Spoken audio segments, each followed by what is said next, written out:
मंगलाचरण प्रारंभ करते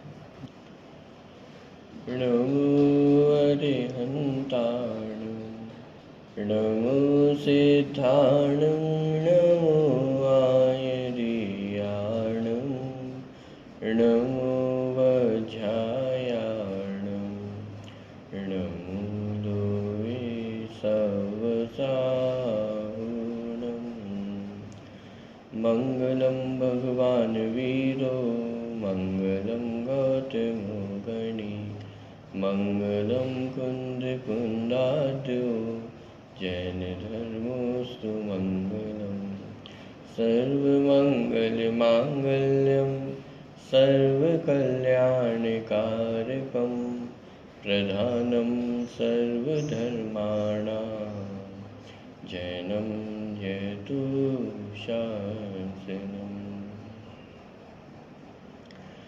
वन्दितु सर्वसिद्धे, धूमचलमणोमवं गतिं पत्ते, वोच्छामि समयपावनं, विनुसुतकेवली भणिदम्।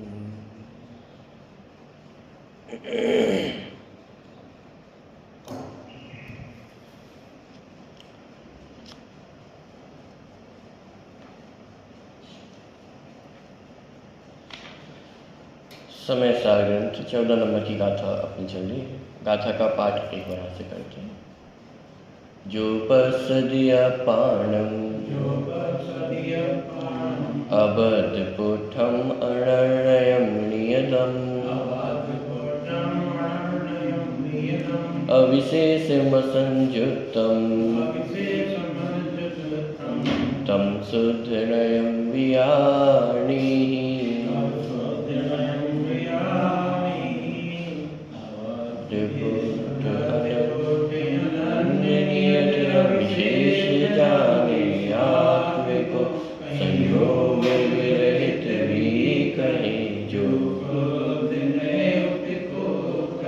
जो पश्यति अपारम की जो आत्मा को देखता है, जानता है। कैसा देखता जानता है? अवध पुठम, अवध स्पष्ट, अनन्य, नियत, अविशेष और असंयुक्त। तो इस प्रकार जो आत्मा को जानता है उसे शुद्ध नय जानो। कल थोड़ी चर्चा अपन अनुशीलन में आगे बढ़ाई थी।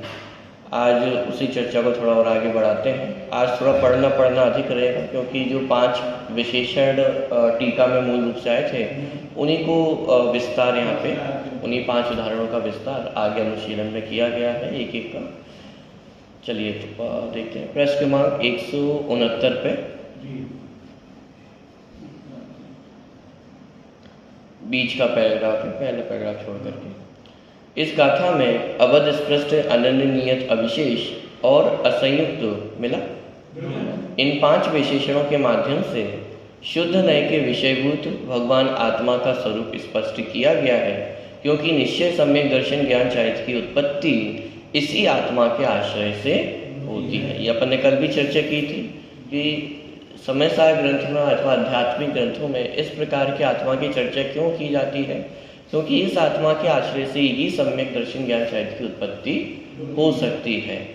व्यवहार नय से जिस आत्मा के स्वरूप को स्पष्ट किया गया वह आत्मा के स्वरूप को समझने में तो लाभकारी है, लेकिन यदि सम्यक प्राप्त करना हो तो उसमें वह लाभकारी नहीं। यदि मैं अपने आप को शरीर रूप अनुभव करूं, शरीर के माध्यम से जीव को समझा तो जा सकता है, लेकिन शरीर रूप यदि अपने आप को अनुभव भी करूं तो सम्यक दर्शन ज्ञान चारित्र की प्राप्ति नहीं होगी, क्योंकि वास्तव में मैं शरीर नहीं। समझाने के लिए शरीर के माध्यम से जीव के स्वरूप को स्पष्ट किया जाता है। मनुष्य शरीर को जो धारण किया है वो मनुष्य जीव है, नारकी शरीर को जो धारण किया है वह नारकी है। समझाने के लिए जीव के स्वरूप के लिए वह लाभकारी है, लेकिन यदि सम्यक्त्व आदि प्राप्त करना हो तो उसमें ये लाभकारी नहीं होगा। तो उसमें ये जो अवध स्पष्ट आदि जो भाव है, इस रूप आत्मा का अनुभव ही जीव को सम्यक आदि के प्राप्त करने में लाभकारी होता है। इसलिए यहाँ पे शुद्ध नय के कथन की मुख्यता से ही किए जाते हैं। देखिए इन 5 विशेषणों में प्रश्न क्रमांक 169 पहले नंबर का पॉइंट नीचे दिया गया 169। इन 5 विशेषणों में अवध स्पष्ट आत्मा की पर से भिन्नता को बताया है। जब आत्मा का पर के साथ कोई संबंध ही नहीं है तो कर्मों से बंधने की बात ही कहाँ रहती है। इसी प्रकार जब भगवान आत्मा में स्पर्श नामक गुण ही नहीं है तो उसे कोई छू भी कैसे सकता है। जो पहला विशेषण है अबद्ध स्पृष्ट, अबद्ध माने बंधा हुआ नहीं है। किससे बंधा नहीं है?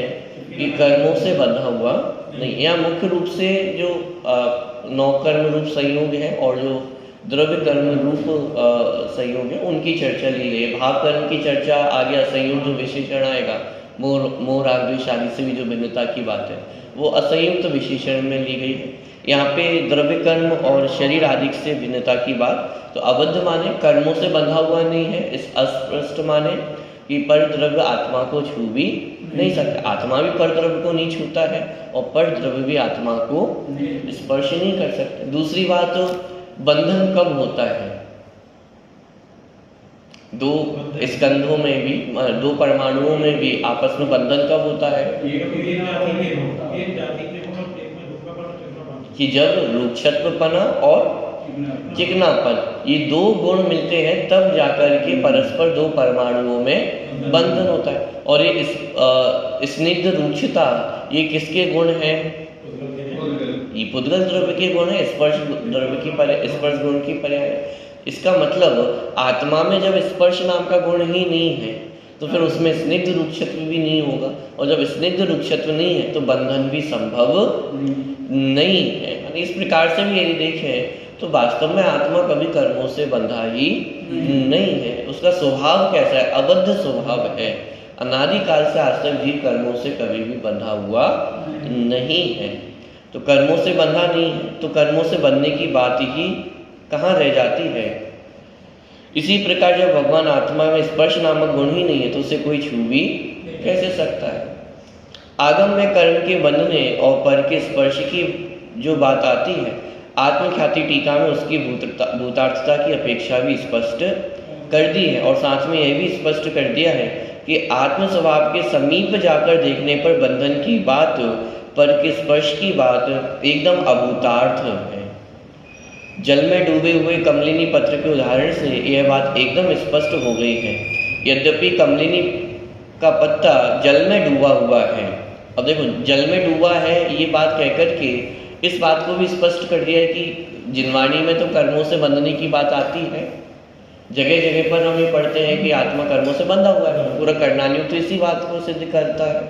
तत्वा सूत्र में अपन ने देखे दो प्रकार के जीव हैं, संसारी और मुक्त। तो संसारी जीव तो कर्मों से बंधे हुए हैं। टोडरमल जी ने भी लिखा संसार किसका नाम है? 8 कर्म रूप दशा का नाम ही संसार है।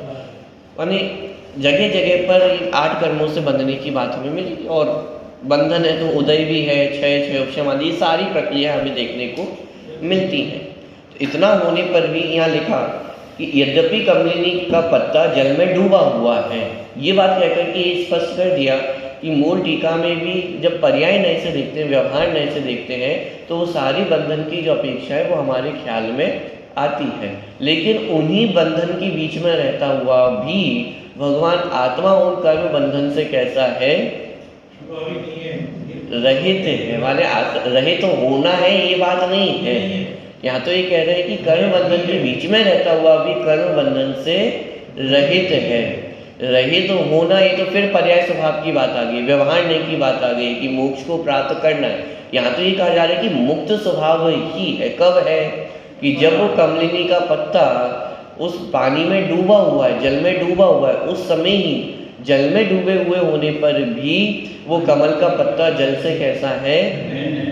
भिन्न है कि भिन्न होना है? बाहर निकाल देंगे तो भिन्न हो जाएगा। यहाँ तो ये कह रहे हैं कि जब डूबा हुआ है तब भी कैसा है? भिन्न ही है। उसी तरह कर्म बंधन के बीच में भी आत्मा कैसा है? कर्म बंधन से भिन्न ही है, रहित ही है। तो यद्यपि कमलिनी का पत्ता जल में डूबा हुआ है तथापि वह अपने रूखे स्वभाव के कारण रंच मात्र भी गीला नहीं होता। उसी प्रकार यह भगवान आत्मा कर्मों के मध्य स्थित होने पर अपने अबद्ध अस्पर्शी स्वभाव के कारण कर्मों से अबद्ध ही है, अस्पर्शी ही है। इस प्रकार इस विशेषण से दृष्टि के विषयभूत भगवान आत्मा को पर से भिन्न सिद्ध किया गया है। अगला विशेषण, अनन्य विशेषण से शुद्ध नय के विषयभूत भगवान आत्मा को अनेक द्रव्य पर्यायों, असमान जाति द्रव्य पर्यायों से, नर नारकादि पर्यायों से भी पार बताया गया है। मिट्टी और मिट्टी से बने हुए घट, सकोरा आदि बर्तनों के उदाहरण से यह बात स्पष्ट हो गई है कि यद्यपि घट और सकोरा अन्य अन्य हैं, जुदे जुदे हैं, घट सकोरा नहीं है और सकोरा घट नहीं है, तथापि जब हम घट और सकोरा को दृष्टि में ना लेकर जिस मिट्टी से वे दोनों बने हैं उस मिट्टी के रूप में ही देखें तो घट भी मिट्टी ही है और सकोरा भी मिट्टी ही है, अतः वे दोनों अन्य अन्य नहीं, अनन्य एक ही है। क्या कहा यहाँ पे? क्या विशेषण आया था? पहला विशेषण आया था अवध स्पर्श, कि बंधा भी नहीं है और स्पर्श भी नहीं करता है। दूसरा विशेषण आया अनन्य। अनन्य का क्या कहता है कि यह जीव कभी भी अन्य अन्य रूप नहीं होता, माने उसमें अनेकताएं दिखाई नहीं देगी। आप दिखाई तो देती है, कभी मनुष्य है, कभी त्रियंच है, कभी नारकी है, कभी देव है, तो ये सारी अन्यताएं ही तो है।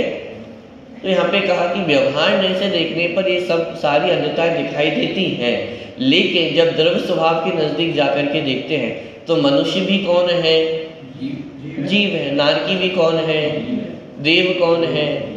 तो जब उसमें जीव जीव जीव पने को देखते हैं तो उसमें एक पना ही दिखाई देता है, अन्य अन्य पना दिखाई नहीं देता है। जो निगोद में सोई मुझ में सोई मोक्ष मझार, अंतर भेद कछु भी नाही, भेद गिने संसार। कि जो भेद कौन गिन रहा है? इसका मतलब हमारे संसार का कारण ही ये है कि अभी हम भेद देखते हैं कि जीव में भेद नहीं है, अन्यताएं नहीं है।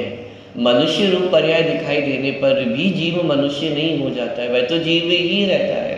नरक में जाने पर भी जीव जीव ही रहता है, क्योंकि यदि नरक में जाने पर भी जीव जीव ना रहे तो फिर सम्यक दर्शन कैसे होता है? नरक में भी तो जीव सम्यक दृष्टि है, त्रियंच में भी सम्यक दृष्टि है। निगोद दशा से निकल कर के भी जीव सम्यक को प्राप्त होते हैं कि नहीं होते हैं? तो निगोद में यदि कुछ घट जाए, कमबड़ हो जाए, तो फिर सम्यक तो प्राप्त कैसे हो? कौन पकड़ में आ रहा है?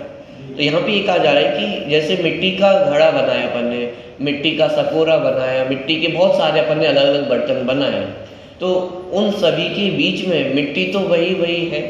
उसी मिट्टी को तोड़ करके अपन ने सकोरा बना दिया, फिर उसको तोड़ करके अपन ने घड़ा बना दिया, फिर उसी को तोड़ करके अपन ने कुछ और बना दिया। जैसे सोने में अपन हार बनाया, चूड़ी बना दी, अलग अलग चीज़ें बनाई, वो सोना तो सोना ही है। कौन ख्याल में? वो उदाहरण पहले अपन ने देखा था जब उत्पाद वैध ध्रुव को समझने का प्रयास किया था, द्रव्यगुण पर्याय की चर्चा थोड़ी चली थी, उस समय अपन ने उदाहरण देखा था। जैसे एक राजा था, उसके राजमहल में एक कलश रखा हुआ था।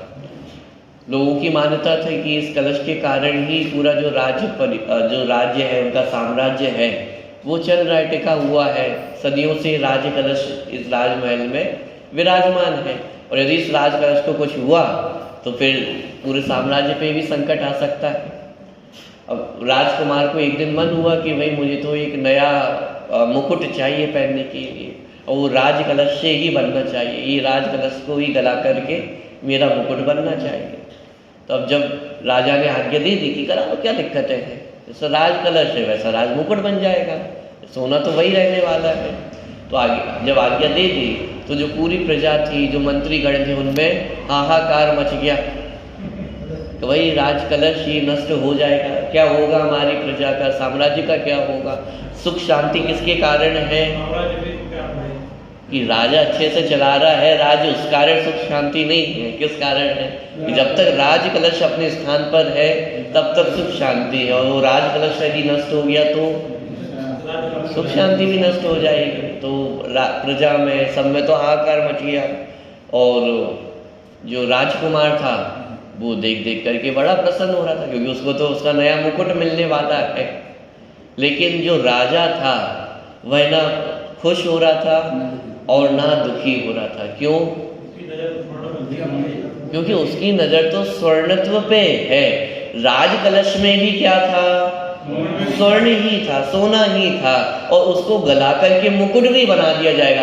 तो उसमें बढ़ क्या गया है या घट क्या गया है? कि ना कुछ घटा है ना कुछ बढ़ा है। राज कलश में भी स्वर्ण था और वो मुकुट बन जाएगा तो भी उसमें स्वर्णत्व ही है, वही स्वर्ण है, ना उसमें कुछ घटा है और ना उसमें कुछ बढ़ा है। बात ख्याल में आ जाएगी कि इसी प्रकार आत्मा में भी अनेक प्रकार की पर्याय होती हैं, अनेक प्रकार के समान जाति द्रव्य पर्याय है, लेकिन उस आत्मा में क्या घट बढ़ गया है? वो आत्मा तो वैसा का वैसा ही है। निगोद में अक्षर के अनंतवें भाग मात्र ज्ञान रहा और अनंत दशा प्रकट होने पर, सर्वज्ञता होने पर पूर्ण ज्ञान हो गया है। तो जब अक्षर के अनंतवें भाग मात्र ज्ञान रहा तब घटा क्या? और जब पूर्ण ज्ञान प्राप्त हो गया तो बढ़ क्या गया? कि उस समय बड़ा कुछ भी नहीं है, अरे ज्ञान तो ज्ञान ही है। और उसी प्रकार आत्मा तो आत्मा ही है, उसमें ना कुछ घटता है ना कुछ बढ़ता है। तो जितनी अन्यताएं दिखाई दे रही हैं, ये मात्र ऊपर व्यवहार नय से देखने पर ये अन्यताएं दिखाई देती हैं, लेकिन जब निश्चय नय से देखा जाता है तो इस प्रकार की कोई भी अन्यता आत्मा में दिखाई नहीं देती। आत्मा कैसा है? एक ही है, एक पने को ही प्राप्त रहता है, उसमें कोई अन्यता प्राप्त नहीं होती है। प्रश्न क्रमांक 170 दूसरे नंबर का पॉइंट चल रहा है, उसका दूसरा पैराग्राफ। इसी प्रकार यद्यपि मनुष्य और नारकी अन्य अन्य जुदे ही हैं। क्या? मनुष्य अलग है, नारकी अलग है, और दो अलग अलग जीवों की चर्चा नहीं है। एक ही जीव वर्तमान में मनुष्य है और आयु पूर्ण करके नरक दशा में चले जाए, तो दशाएं तो दोनों अलग अलग है। इस दशा में मनुष्य कहलाते हैं, जब नरक में चले जाएंगे तो नारकी कहलाने लगेंगे। पर्याय का भेद तो है ही। मारीची का जीव, वो त्रियंच में शेर का जीव, और अब महावीर भगवान का जीव। तो पर्याय की अपेक्षा देखेंगे तो दोनों में भेद है। मारीची के जीव को देखते हैं तो एक द्वेष की भावना जागृत होने लगती है, शेर के जीव को देखते हैं तो एक राग की भावना जागृत होने लगती है, और जब महावीर भगवान के जीव को देखते हैं तो एक श्रद्धा का भाव जागृत होने लगता है। लेकिन जब उनमें व्याप्त जीव जीव जीव को देखते हैं तो साम्य भाव प्रकट होता है। यदि वो जीवत्व नहीं दिखाई देगा तो मारीची को देख करके द्वेष ही उत्पन्न होगा, महावीर भगवान को देख करके, शेर की पर्याय को देख करके राग उत्पन्न होगा। लेकिन साम्यता कब होगी, वीतरागता कब होगी? कि जब उसमें जीवत्व दिखाई देगा। मारीची भी जीव है, शेर भी जीव है, महावीर भगवान भी जीव ही है। ये जीवत्व जब दिखाएगा तो वीतरागता उत्पन्न होती है। तो इसी प्रकार यद्यपि मनुष्य और नारकी अन्य अन्य है, मनुष्य नारकी नहीं है और नारकी मनुष्य नहीं है, तथापि जब हम मनुष्य और नारकी पर्यायों को दृष्टि में ना लेकर जिस आत्मा की वे पर्याय हैं उन सभी पर्यायों में व्याप्त एकाकार उस आत्मा को देखें तो मनुष्य भी आत्मा ही है और नारकी भी आत्मा ही है। अतः नारकी और मनुष्य दोनों अन्य अन्य नहीं है, अनन्य ही। ठीक है, चलिए। यदि पर्याय की ओर से देखें तो मारीची अन्य है और महावीर अन्य है। मारीची का चरित्र जानकर हमें उसके प्रति अश्रद्धा होती है और महावीर का चरित्र जानकर हमें उनके प्रति श्रद्धा उत्पन्न होती है। मारीची से द्वेष होता है और महावीर से राग होता है। पर जब हमारा ध्यान मारीची और महावीर पर्याय की ओर नहीं जाता है, उन दोनों पर्यायों में अनुस्यूत रूप से विद्यमान भगवान आत्मा की ओर जाता है, तो ना अश्रद्धा होती है और ना श्रद्धा होती है। साम्य भाव रहता है, ना द्वेष होता है ना राग होता है, एक वीतराग भाव बना रहता है। और धर्म किसका नाम है? द्वेष का नाम भी धर्म नहीं है, राग का नाम भी धर्म नहीं है। धर्म तो वीतरागता का नाम है। चारों अनुयोगों में भी किसका पोषण किया गया है? वीतरागता का पोषण किया गया है, क्योंकि वो वीतरागता ही वास्तविक धर्म है। राग द्वेष में धर्म नहीं है। हमारे अनंत सर्वज्ञ भगवान भी कैसे होते हैं? सबसे पहला विशेषण ही उनका क्या है? वीतरागी होते हैं। माने इसका मतलब राग के रहते हुए भी वीतरागी होना संभव अनंत दशा प्रकट करना संभव नहीं है। तो इस वीतरागता को प्रकट करने के लिए, वो साम्य भाव को प्रकट करने के लिए शुद्ध नय की दृष्टि आवश्यक है। शुद्ध नय की दृष्टि नहीं होगी तो ये वीतरागता साम्य भाव भी प्रकट नहीं होगा। रावण को देखेंगे तो हमें द्वेष उत्पन्न होगा, लेकिन वही रावण आगे चल कर के तीर्थंकर बनने वाले हैं, तो फिर उनको पूज्यता का भाव होने लगेगा। माने जब तक पर्यायों का लक्ष्य रहेगा तो ये राग द्वेष की परिणति तो चलती ही रहेगी।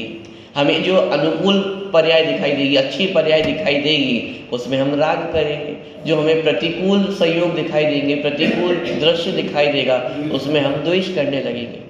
लेकिन जब उन सभी पर्यायों में हम व्याप्त जीवत्व को देखते हैं तो एक साम्य भाव प्रकट होता है। पॉइंट पकड़ में आ रहा है। भगवान महावीर की भी शिक्षा क्या है? सबसे पहली शिक्षा, कोई जीव छोटा बड़ा नहीं है, सभी आत्माएं कैसी हैं? समान है, बराबर है। कैसे बराबर है?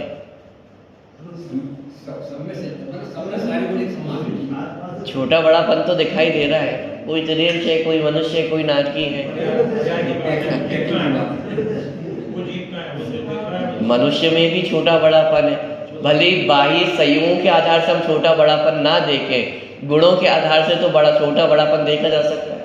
कोई संयमी अधिक है, कोई असंयमी है, किसी का ज्ञान अधिक है, किसी का ज्ञान कम है, तो ये छोटा बड़ापन तो है ना।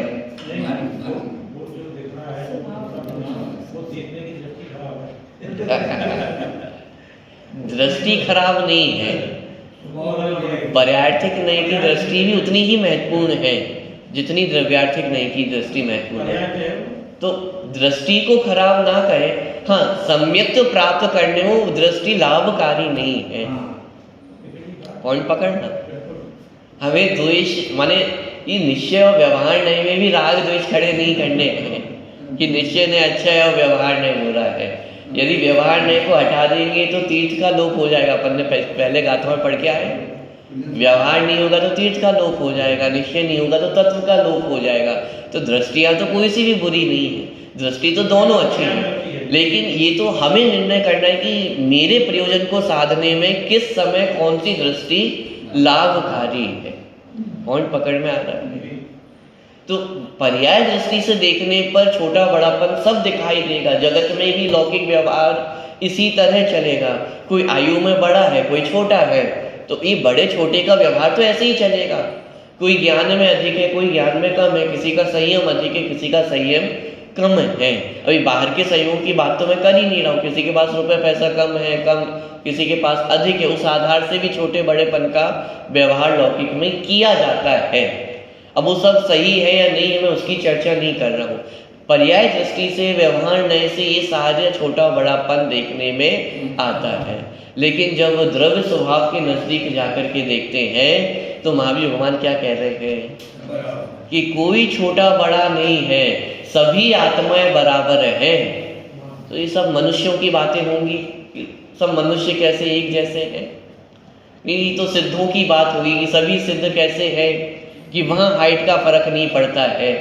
चाहे 3.5 हाथ के सिद्ध भगवान हो, चाहे 500 धनुष के सिद्ध भगवान हो, कि सभी आत्माएं बराबर हैं। कोई चक्रवर्ती पद छोड़ करके अनंत सिद्ध दशा प्राप्त की हो और कोई रंक व्यक्ति अनंत सिद्ध दशा को प्राप्त हो, कि कोई छोटा बड़ा नहीं है। तो ये तो सिद्धों की बात होगी कि अरे भाई सिद्धों की बात नहीं है, ये जीव मात्र की बात है, जो अभी सिद्ध बन गए हैं और जो अभी सिद्ध नहीं बने हैं, बल्कि आज तक त्रस पर्याय को प्राप्त भी नहीं हुए हैं। ऐसे अनंत निगोदिया जीव भी, सभी जीव कैसे हैं? एक समान है, कोई छोटा बड़ा नहीं है। ये अनन्यपना है। पॉइंट ख्याल में आ रहा है? अन्यपना नहीं है, सभी जीव जीव ही है, उनमें कुछ बढ़ता नहीं है, कुछ घटता नहीं है। अतः आत्मा को 171 नंबर का प्रश्न सबसे ऊपर, अतः आत्मा को नर नारकादि पर्यायों में विभक्त करके अन्य अन्य देखना वीतराग भाव के लिए उपयुक्त नहीं है। देखो क्या कह रहे हैं, आत्मा को नर नारकादि पर्यायों में विभक्त करके अन्य अन्य देखना किसके लिए उपयुक्त नहीं है? वीतराग भाव के लिए उपयुक्त नहीं। राग द्वेष करना हो तो अन्य अन्य देखना ही उपयुक्त है, क्योंकि यदि अन्य अन्य नहीं देखेंगे तो राग द्वेष खड़ा ही नहीं होगा। आप मारीची में यदि जीवत्व को देखोगे तो द्वेष कर ही नहीं पाओगे। हाँ लेकिन यदि मारीची की पर्याय को देखोगे, मारीची का चरित्र देखोगे तो अपने आप द्वेष उत्पन्न होने लग जाएगा। तो राग द्वेष के लिए तो अन्य अन्यपना उपयुक्त है, लेकिन वीत राग भाव के लिए अन्य अन्यपना देखना उपयुक्त नहीं है। अपितु नर नारकारी पर्यायों में समान रूप से समाहित अनन्य एक रूप देखना ही वीत राग भाव के लिए उपयुक्त है। जहाँ अन्य अन्यपना देखा जाएगा वहाँ वीत रागता उत्पन्न नहीं हो सकती, वहाँ आत्मा का आनंद भी उत्पन्न नहीं हो। आगे नियत विशेषण के माध्यम से यह स्पष्ट किया गया है कि शुद्ध नय के विषयभूत भगवान आत्मा में दृष्टि के विषय में षट गुणी हानि वृद्धि रूप पर्याय तथा निरंतर घटना बढ़ना है स्वभाव जिनका, ऐसी औपशमिक भाव छायोपशमिक भाव रूप पर्याय और छायिक भाव रूप पर्याय भी देखो, औदयिक औपशमिक छायोपशमिक भाव रूप पर्याय तो है ही नहीं, लेकिन छायिक भाव रूप पर्याय भी आत्मा के स्वभाव में नहीं है। छायिक भाव माने अनंत चतुष्टय, अनंत दर्शन, अनंत ज्ञान, अनंत सुख, अनंत वीर, सूक्ष्मत्व, अणु लघुत्व, प्रदेश, ये सब अनंत गुण है ना। ये सब माने सिद्ध भगवान के जितने अनंत गुण हैं वे सब छायिक भाव रूपी ही है। और यहाँ ये कह रहे हैं कि छायिक भाव का भी आत्मा में प्रवेश नहीं है, क्योंकि केवल ज्ञान आत्मा में नहीं होता है क्या? तो किसको होता है केवल ज्ञान? कि केवल ज्ञान रूप होने पर भी आत्मा केवल ज्ञान रूप नहीं है। माने आत्मा केवल ज्ञान जितना मात्र नहीं है, आत्मा का स्वभाव तो बहुत विशाल है। केवल ज्ञान की पर्याय तो स्वभाव का एक अंश मात्र है, लेकिन मैं अंश हूं या अंशी हूं? कि केवल ज्ञान पर्याय तो मेरे स्वभाव में से निरंतर प्रकट हो रही है, निरंतर उत्पाद व्यय को प्राप्त हो रही है, तो मेरा स्वभाव कितना विशाल है। पॉइंट पकड़ना है। माने जीव पर्याय रूप भी नहीं है, अनियतता नहीं है। कैसा है? एक नियत स्वभाव को ही प्राप्त है। समुद्र के उदाहरण से इस बात को स्पष्ट किया गया है। यद्यपि समुद्र में भी ज्वार भाटे आते हैं, उसमें भी वृद्धि हानि होती है, तथापि समुद्र अपनी मर्यादा को कभी नहीं छोड़ता। यदि समुद्र अपनी मर्यादा छोड़ने लगे तो दुख में प्रलय हो जाएगी। छोटी बड़ी नदियों में जब बाढ़ आती है तो उसके किनारे बसे बड़े बड़े नगर एवं गांव उजड़ जाते हैं, हाहाकार मच जाता है। यदि समुद्र में बाढ़ आने लगे तो क्या होगा? पूरी दुनिया ही नष्ट हो जाएगी। और ये तब है जब इतनी सारी सभी नदियों का पानी जाकर के कहाँ मिलता है? समुद्र में जाकर के मिलता है। तो प्रश्न ये खड़ा होता है कि समुद्र का पानी जाता कहाँ है? इतना पानी जब मिल रहा है, लगातार मिल ही रहा है, नदियों का प्रवाह निरंतर चल रहा है, वो समुद्र में जाकर के मिल रहे हैं, तो फिर वो पानी, समुद्र का पानी बढ़ता क्यों नहीं है? और भीषण गर्मी पड़े, अकाल पड़े तो नदियां तो सूख जाती हैं, लेकिन समुद्र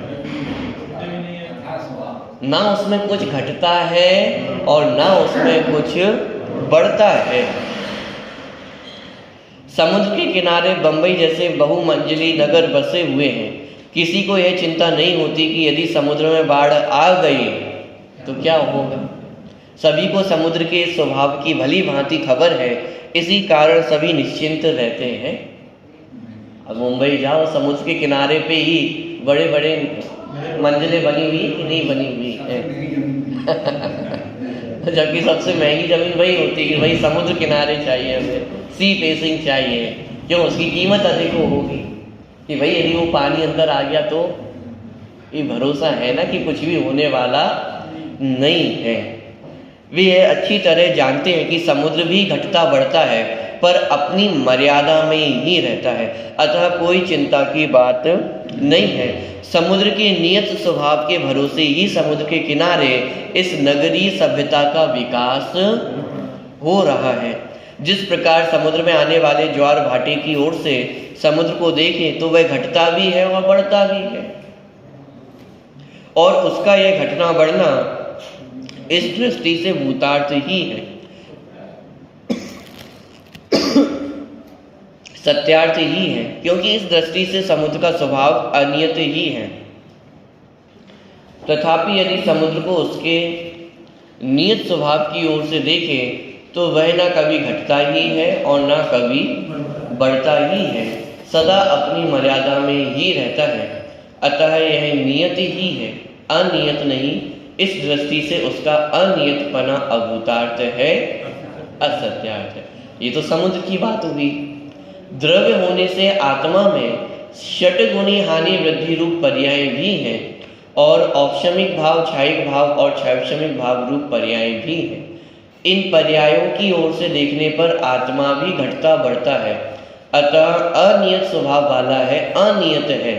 पर नित्य स्थिर नियत स्वभाव की ओर से देखने पर यह अनियतता अभूतार्थ है, असत्यार्थ है। क्योंकि शुद्ध नय के विषयभूत आत्मा का स्वभाव नियत है, अतः शुद्ध नय के विषयभूत भगवान आत्मा में यह अनियतता नहीं है। नियतपना, अनियतपना। नियतपना ये कह रहा है कि आत्मा में कभी भी कुछ बदलता नहीं है। तो फिर साहब अभी तो मिथ्या दृष्टि है, तो फिर सम्यक दृष्टि हो जाएंगे तो फिर बदलेगा कुछ कि नहीं बदलेगा? अभी संसारी है और फिर मुक्त हो जाएंगे तो फिर आत्मा में कुछ बदलता है कि नहीं बदलता है? कि जो कुछ भी बदलाव दिखाई दे रहा है वो सब ऊपर ऊपर है। जैसे समुद्र की लहरें जो कुछ भी ऊपर घटती हुई बढ़ती हुई दिखाई दे रही हैं, वो सब कैसी है? वो सब ऊपर ऊपर दिखाई दे रहा है। लेकिन जब समुद्र के नजदीक जाकर के देखते हैं तो समुद्र कैसा है? शांत है, धीर है, गंभीर है, उसमें कभी कुछ बदलता नहीं, वैसा का वैसा ही रहता है। ऐसे ही आचार्य यहाँ पे कह रहे हैं जितना परिवर्तन दिखाई दे रहा है, जितना बदलाव दिखाई दे रहा है वो मात्र ऊपर ऊपर दिखाई दे रहा है। लेकिन जब द्रव्य स्वभाव के समीप जाकर के देखते हैं तो उसमें कहीं कोई बदलाव नहीं है। अनादि काल से आज तक जीव में अनंत गुण है, ज्ञान दर्शन चारित्र है। तो आज तक ज्ञान गुण कभी स्पर्श गुण में बदला क्या? गंध गुण में बदला क्या? यानी जितने आत्मा के अनंत गुण है वो आत्मा में ही रह रहे हैं, और एक गुण भी कभी दूसरे गुण रूप नहीं होता है। आत्मा का ज्ञान गुण स्पर्श गुण रूप नहीं होता, ये तो अलग बात, लेकिन ज्ञान गुण दर्शन गुण रूप भी नहीं हुआ। आत्मा में रहने वाले अनंत गुण भी परस्पर में अपना रूप बदलते नहीं है। ज्ञान दर्शन गुण रूप हो जाए, दर्शन ज्ञान गुण रूप हो जाए, ऐसा भी नहीं होता है। तो वह प्रश्न नहीं खड़ा होता बदला क्या है? कि बदला तो कुछ भी नहीं है। आत्मा पहले भी ऐसा ही था, वर्तमान में भी ऐसा ही है, और भविष्य में अनंत काल तक भी ऐसा का ऐसा ही रहने वाला। ये आत्मा का नित्य स्वभाव है। ठीक है, अनित्यता का निषेध नहीं है। व्यवहार नय से अनित्यता देखने पर ये सारी पर्याय दिखाई देंगी। मनुष्यपना भी दिखाई देगा, अभी क्षयोक्षम ज्ञान है ये भी दिखाई देगा, मिथ्या दृष्टिपना ये भी दिखाई देगा। लेकिन मिथ्या दृष्टि होते हुए भी, मनुष्य होते हुए भी बदला क्या है? जिस समय मिथ्या दृष्टि है उस समय भी जीव है या नहीं है? जिस समय क्रोध आ रहा है उस समय भी जीव है या नहीं है? मान लीजिए मुझे बहुत तीव्र क्रोध आया तो मैं प्रतीक हूं या नहीं हूं? और अभी मेरा क्रोध शांत है तो मैं प्रतीक हूं या नहीं हूं? कि चाहे तीव्र क्रोध हो, चाहे एकदम मंद परिणाम हो, मैं तो वही का वही हूं ना। मुझ में क्या बदला है? तीव्र क्रोध आने से मैं क्रोधी नहीं हो जाता हूं, और मंद परिणाम होने से मैं मंद कषाय नहीं हो जाता हूं। ये घटता बढ़ता पना मुझ में वास्तव में नहीं है। मेरा तो एक जैसा स्वरूप है, एक जैसा स्वभाव है। पॉइंट पकड़ में आ रहा है?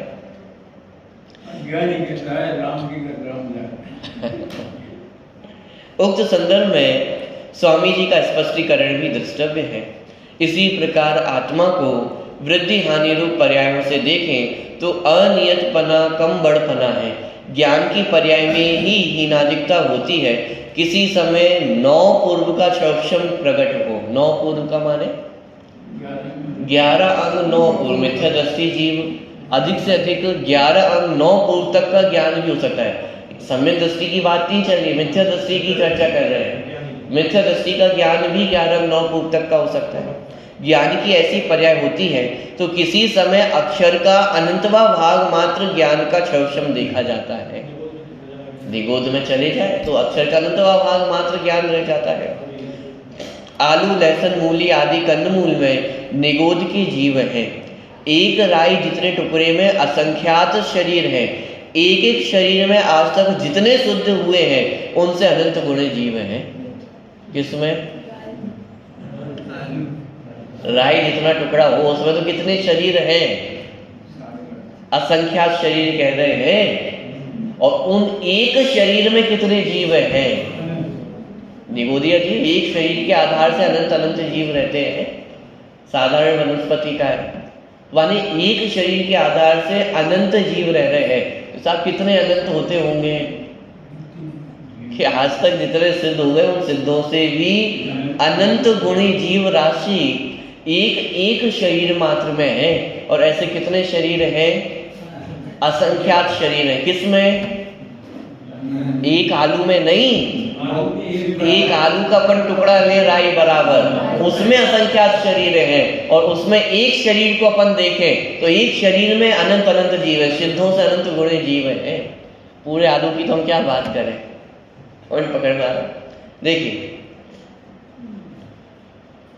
एक एक शरीर में आज तक जितने सिद्ध हुए हैं उनसे अनंत गुणे जीव हैं। निगोद के जीव की पर्याय में अक्षर के अनंतवें भाग ज्ञान का विकास है।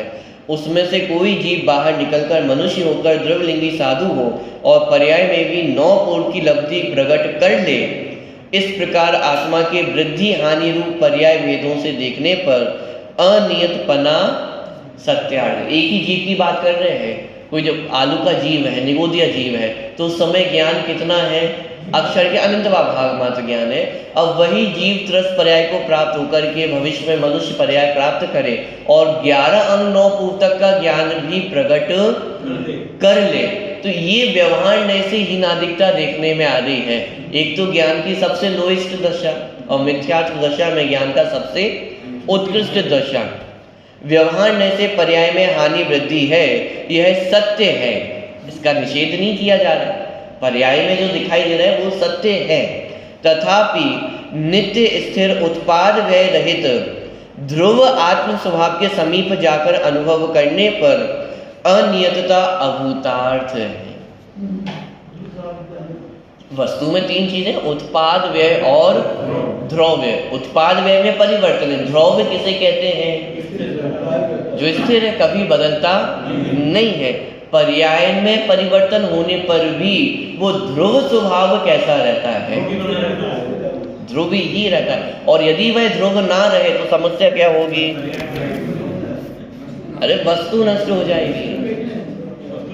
जैसे कुम्हार का चक्र होता है, वो गोल गोल घूमता है, लेकिन उस गोल गोल घूमने का आधार क्या है? वो कीली। यदि वो कीली भी घूमने लग जाए तो क्या होगा? वो चक्र ही नष्ट हो जाएगा, वो चक्र घूम ही नहीं पाएगा। उस चक्र को घूमने के लिए ध्रुव वस्तु का आधार चाहिए। यदि वो ध्रुव वस्तु भी घूमने लग जाए फिर तो कीली ही, पूरा चक्र ही नष्ट हो जाए। माने उसी प्रकार वस्तु में भी परिणमन होता है। परिणमन है, ये भी सत्य है, लेकिन उस परिणमन के बीच में भी कोई ऐसी ध्रुव वस्तु है जो कभी भी बदलती नहीं है। यदि जीव ही बदल जाएगा तो वह परिणमन किसका होगा? और फिर यदि जीव बदल करके पुद्गल हो जाएगा तो जीव का स्वरूप तो नष्ट ही हो जाएगा। पॉइंट पकड़ना। व्यवस्था ही नहीं बनेगी। पुद्गल जीव हो जाए, जीव पुद्गल हो जाए तो अस्त व्यस्तपना हो जाएगा, ये विश्व का नाश हो जाएगा। पॉइंट पकड़ में आ रहा है। देखिए, इस प्रकार आत्मा के वृद्धि हानि रूप पर्याय भेदों से देखने पर अनियतपना सत्यार्थ है। व्यवहार में से पर्याय में हानि वृद्धि है, यह सत्य है। तथापि नित्य स्थिर उत्पाद व्यय रहित ध्रुव आत्म स्वभाव के समीप जाकर अनुभव करने पर अनियतता अभूतार्थ है।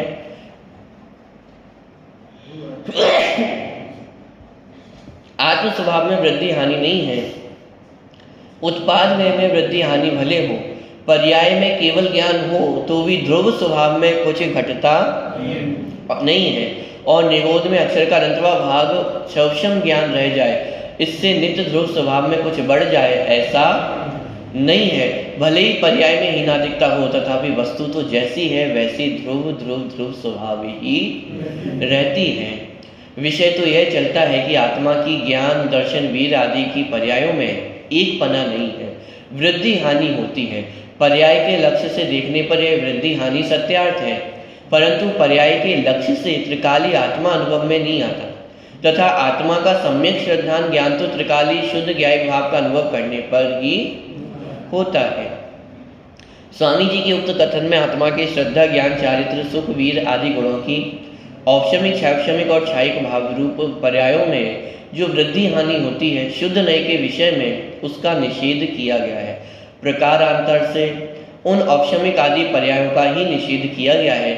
षटगुणी हानि वृद्धि का निषेध तो पंडित जयचंद जी छाबड़ा के भावार्थ से ही स्पष्ट हो जाता है। छाबड़ा जी के भावार्थ की वे पंक्तियां इस प्रकार हैं। शक्ति के अविभागी प्रतिषेध अंश घटते भी हैं और बढ़ते भी हैं, यह वस्तु स्वभाव है, इसीलिए वह नित्य नियत एक रूप दिखाई नहीं देता है। अभी क्या चर्चा आई है यहाँ पे, जो अनियतपने की चर्चा चल रही है उसमें दो प्रकार से अनियतता को स्पष्ट किया जा रहा है। एक तो उन गुणों में होने वाले जो छह क्षयक्षम आदि के भाव हैं, कर्मों के निमित्त से, कर्म के क्षयक्षम के निमित्त से आत्मा में क्षयक्षमी भाव का होना, क्षय के निमित्त से क्षयिक भाव का होना, इस प्रकार की अनियतता।